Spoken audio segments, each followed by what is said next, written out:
the summer of 2013, and I got offered a shitty job to work at a restaurant. And in this restaurant, I would have to wash dishes, and I would have to make sure that I was running the dish bit, make sure the floors were mopped. I had to clock in at 5:30 in the morning. And it was a summer job. It was one of these jobs that you would have for about 6 weeks to 2 months. It was one of these resorts that are open seasonally. And I had given my word to the owner that I knew through a family member that I would stick out the job, even though it was the shittiest thing that I've ever been through. And then at the end of the 6 weeks, the 8 weeks, he said, nobody has ever stuck with this job because it was so bad. And he gave me a nice little bonus. Gave me a bonus, I think it was about $300. He gave me a $300 bonus, which was about a week's worth of salary at that point. Yeah. And I realized that what he was rewarding me for wasn't my hard work, but my loyalty. And that my loyalty, because I said what I was going to do, and I did it, and I followed through, and I had my word attached to it, and it meant something, that I was able to benefit more than just financially, but build a relationship based on trust, regardless of hard things. So the reason I travel with my family, the reason I move with my family and with my team that's very niche, is because I don't like outsiders. Yeah. You know, there gets a point in your career where you're at a place where you don't want to allow outsiders into your network, into your circle. And when it comes to loyalty and trust, those are the two non-negotiables. And I learned that in that summer job, and it stuck with me. And ever since then, that's how I operate. I have a 1999 Buick. That's the car I had when I moved to America. This was the first car that I bought. It was $2,300. And when I moved around, because I was traveling all over America, there was times where I couldn't afford rent because the places were too expensive. New York City, Washington, D.C., these places get ridiculous. You can't get a room for $1,000. It's just impossible. So I couldn't afford it. So I was waiting tables. I was cleaning toilets. I'm like, dude, am I going to spend the $2,000 I make this month, spend 40% of it on a place to live, a room? Or do I invest it? Do I make money for myself? So I was like, fuck it. I'm going to go sleep in my car. I'll just shower at Planet Fitness, and then I'll just clock in. Like, I'm chilling. I'm good. I'll just get the Wi-Fi next to the restaurant. I would park next to the restaurant and just sleep there. Incredible. So I did that for 6 months, and then finally was able to sleep on a couch for another year. And so many people get things. They increase their rent. They increase their car payment. They increase this. They increase that they have no time to focus on really building wealth, really making money. So now I'm in a situation where I'm spending $200 a month on rent. I don't have to worry about that. My food's taken care of. I'm making $4,000 or $5,000 a month. And now I'm like, dang, I have so much freedom. I'm a broke guy with freedom. So now what I have to do is take my time and monetize it.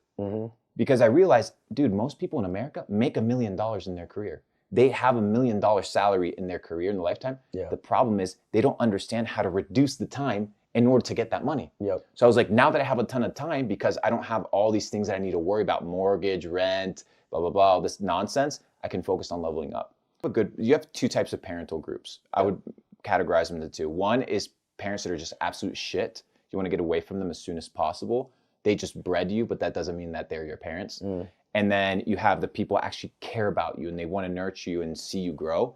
But that doesn't necessarily mean that they know what's best for you. So I once had a conversation with my dad, and I was going to go work a sales job. It was commission only, right? So for a person that doesn't understand commission or actually going and earning your own buck, that sounds like risk. So I said, hey, Dad, I'm going to go work a sales job. I'm going to go earn my money. Like, I don't want to be capped by my performance. I don't want my cap to be performance. I don't want my performance to be capped by time. Correct. Or to be capped by a salary. I want it to be capped by my performance. Absolutely. And my dad was like, no, you should go wash dishes because it's secure. You'll make money. It's safe.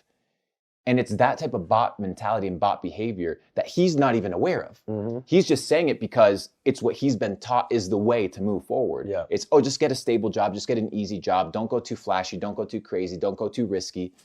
But there isn't any risk. That's what people don't understand. There is no risk when you have nothing.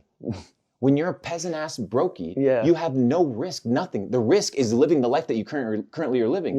There's no other risk. So now I was in a situation where I realized my parents' advice with regards to how to live an ideal life was not cut out for me. Why? Not because their advice wasn't applicable, but because I did not want to live the life that they had. And the life that they had was based off of the information that they knew. And therefore, the information that they knew was filtered through, and their advice came only from the information that they have. So if their life isn't amazing and the information that they have isn't amazing, then most likely their advice isn't amazing either. So I was like, fuck the advice. Fuck what my parents think. And I know that sounds insane. Like people go, oh, Luke, you're disrespectful to your parents. Yeah. Brother, your parents won't feel disrespected when you retire them, sit them in a nice little Ferrari in Monaco with the entire family gathered around the table overlooking the coast, and all your parents are happy there, sipping their nice little Italian wine, seeing all the grandchildren running around. You won't hear them You're bitching. not going to question. You won't hear them bitching and complaining at that point. But what you're going to have to go through is a season of echo chamber of negativity. You can't do this. You shouldn't do this. So the bot is somebody that runs on autopilot.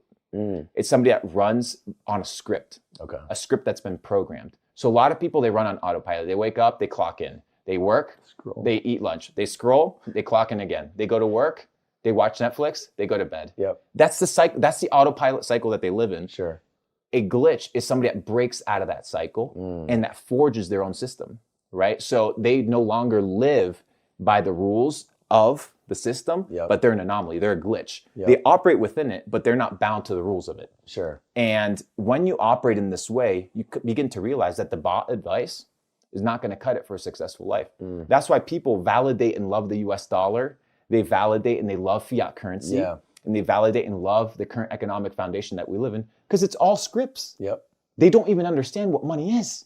Yet they work their entire life without once questioning, what am I working for? Not once, bro. So I look at all these people, whether it's my parents, whether it's my teachers, whether it's this and that, and I look at their life and I'm like, I don't want to live that life. Fuck them. So many times, you'll get advice like X, Y, and Z because I'm your father and I know what's best for you, or because I know you better than anybody else. No.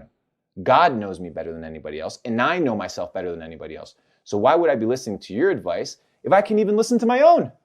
Like, I need to develop the internal voice so that my life isn't influenced by the external factors, but influenced by my own decision-making and my own self-development. So that's my thought, brother. And you can glitch your way through life. 100%. You know, I was talking to Jordan yesterday on the vlog. He was like, if you were to give a piece of advice to somebody who's 18, just starting off, and they wanted to go from 0 to the top of the mountain, what would you tell them? I said, take the gondola. Motherfuckers want to out here climb, set their own new trail, blaze through, and be like, dude, I earned climbing to the top of the mountain. Fuck that, bro. Give me the gondola, dude. Let me go to the top chilling. They print money, bro. Dude, with what is money? Money is debt. And inside the fiat system, money is debt. It's merely a representation that the United States or any other government entity owes money to the central banks or some sort of banking entity. And what we do with our taxes is we pay off the interest that's accrued by this money that's printed out of thin air. This happens through fractional reserve banking, fractional reserve lending, and it's absolutely disgusting. Why? Because there's more fake money in circulation than actual deposits or even cash. That's why they're trying to get rid of cash, not just because of anonymity, but because there's so much inflated nonsense out there that if people were to go to banks and start redeeming stuff, every bank would go bust. Every single one. So they need to remove cash out of the system so that nobody can do what? Bank run. It's the next step. The next step is, how do we avoid bank runs? We avoid bank runs by having no cash, no ability to go anywhere except outside of our ecosystem. So the system that we live in right now is a fiat system. It is a debt-based system. All the money that you have in your bank account right now does not belong to you. It does not belong to you. That's why I appreciate that you're an advocate for Bitcoin, that you're a fan of Bitcoin, because regardless of what happens with Bitcoin, you still have your Bitcoin. You still own it. The issue is nowadays it's still denominated in dollars. Correct. Because of the value that the dollar still has, even though it's intrinsically perceived. Why does it have such a heavy impact? In my opinion, the only thing keeping America running right now is the iron fist, the military power. If you look at the Roman Empire, before they collapsed, they went on a war spree. They went on a war spree to save their empire. So once your innovation is dead, right? Once your civilization is stupid, bioweapon. Now the only way to sustain your society is through brute force. So build the biggest army, the baddest army, and then go fight for freedom in different countries that are trying to rebel against you. Whether it's Afghanistan, Libya, or whatever these countries are, just say, hey, we got weapons of mass destruction in that country. Let's go invade, nuke their currency, and make sure that take their resources. And make sure that America can keep running the scam a few more years. Yep. It needs to be position yourself for the next global reset because it's coming, dude. Yeah. It's happening. What do you think the industrial revolutions are? Have you not studied the second industrial revolution? Where we introduced steam, iron, but back in the day, everybody was clocking in 18, 19 hours. But you were 4 or 5 years old. You were working in a factory. That was the industrial revolution. Jesus. Nowadays, they don't need you anymore. Yeah. They have robots. They have artificial intelligence. You are cattle.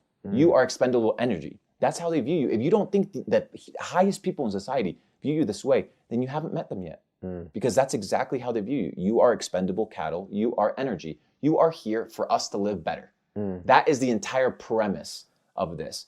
And the entire financial scheme is based on this understanding that it's easier to have a compliant slave that you give them a couple treats and they slave away for you their entire life than to beat the slave into submission. Because a half-beaten slave that is half-fed isn't going to perform. Yep. So what do they say? Oh, well, let's give them democracy. Let's give them choice, and let's introduce a fake currency into the system that basically is going to give us the ability to build a really great country or big country off of what? An illusion, something printed out of thin air.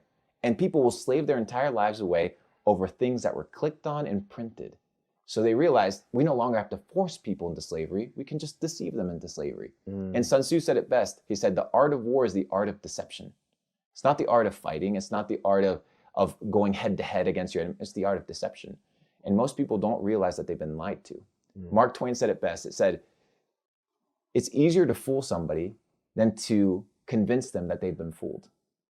So it's easier to lie to somebody and then buy the lie than for you to tell them, bro, you've been lied to. Do you believe it? No, why? Because they have ego. Yeah. And you have to get rid of that ego and understand that what you've been told, what you've been taught has been programmed by other people so that they can take advantage of you. And it's in self-education, self-custody, self-management, and self-education where you can actually become free. Because you can have a ton of Bitcoin, you can have a ton of currency, but if you don't know how the world's working, if you don't know what's next, if you're not connected, if you're not networking, if you're not positioned, you're gonna get fucked. Money is nothing. So if money is all you have, then you don't have much. True. The dollar's a Ponzi, Yep. Bitcoin is a Ponzi, everything's a Ponzi. Why? Because you're reliant on hoping that the next guy will buy it off of you for a little bit more than you bought it for. Yep. And if somebody buys it off of you for less than you bought it for, then you get upset. Yep. You're like, shit, it's not worth that much. So it's all intrinsic. It's all a Ponzi. It's a Ponzi based off of what? Good faith and trust. Create wealth, multiply it, and preserve it. So you run through 3 cycles. First is creating.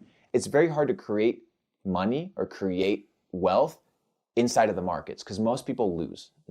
So you need to create wealth outside of the markets, a business, a job. Then you multiply your money. You can't multiply your money through work because you only have X amount of hours, but you multiply it through investing.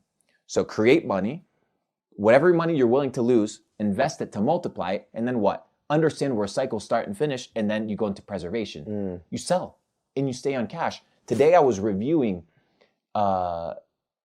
Warren Buffett's Berkshire Hathaway portfolio of the 90s and the early 2000s, just to understand how he was thinking. Sure. And there was years where he was 50% cash. I'm talking tens of billions of dollars. There was years where the market was roaring, and he was in 50% cash. Wow. Why? Because he's playing the long-term game. He's waiting for the crash. He's waiting, bro. And he's playing the long-term game because, yeah, sure, you make 10% here, 30% here. But you don't also want to be the guy whose net worth is fluctuating millions of dollars because That's what happened to me. Exactly. My round trip. People don't seem to learn. There's a Roman proverb that says, the fool deserves to be fooled. Which means what? If you're an idiot and you get finessed and you lose your money, that's on you.